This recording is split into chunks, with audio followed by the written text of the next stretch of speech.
Hi friends, ఇయాల్టి వీడియోలో మనం కరివేపాకు పొడి ఎలా తయారు చేసుకోవాలో చూద్దాం. ఫస్ట్ పాన్ పెట్టుకొని అందులో ఆయిల్ వేడయ్యాక అందులో శనగపప్పు, మినపప్పు వేసుకొని ఫ్రై చేద్దాం.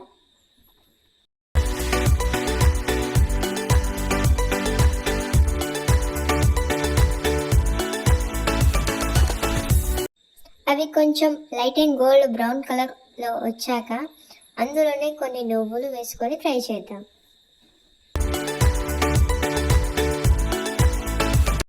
అందులోనే జీలకర్ర, వెల్లుల్లిపాయలు వేసుకొని బాగా ఫ్రై చేద్దాం.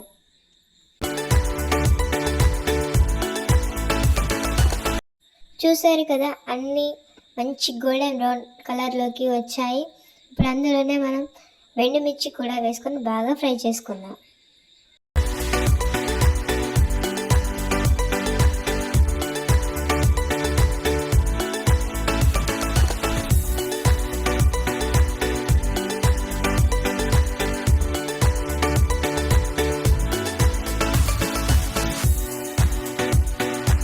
మిర్చి కూడా ఫ్రై అయ్యాక అందులోనే కొంచెం చింతపండు వేసుకొని ఫ్రై చేద్దాం.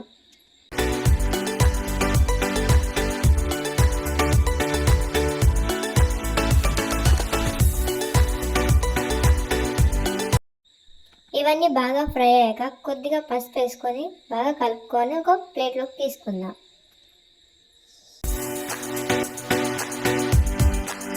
ఇప్పుడు మళ్ళీ అదే ప్యాన్లో కొద్దిగా ఆయిల్ వేసుకొని కరివేపాకు వేసుకొని బాగా ఫ్రై చేద్దాం.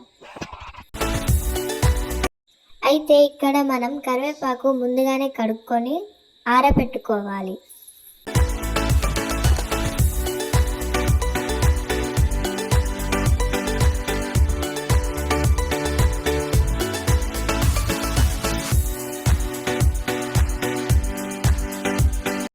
కరివేపాకును కూడా బాగా ఫ్రై చేసుకుందాం ఫ్రెండ్స్. మరీ ఎక్కువగా ఫ్రై చేయకండి, ఎందుకని అంటే అందులో ఉన్న విటమిన్స్ అన్నీ పోతాయి.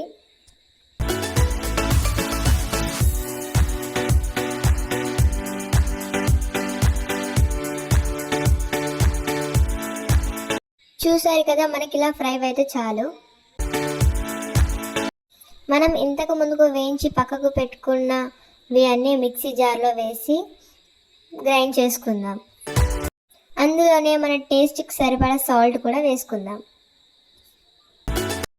చూసారు కదా ఫ్రెండ్స్, ఇలా మనకి కారపొడి అనేది తయారైపోయింది.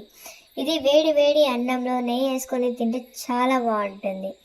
జుట్టు గ్రోత్ కావాలి అని అనుకున్న వాళ్ళైతే ఖచ్చితంగా ట్రై చేయండి. కరివేపాకు హేట్ చేసే వాళ్ళకు కూడా తినిపించండి. మరిన్ని వీడియోస్ కోసం మన ఛానల్ని సబ్స్క్రైబ్ చేసుకోండి.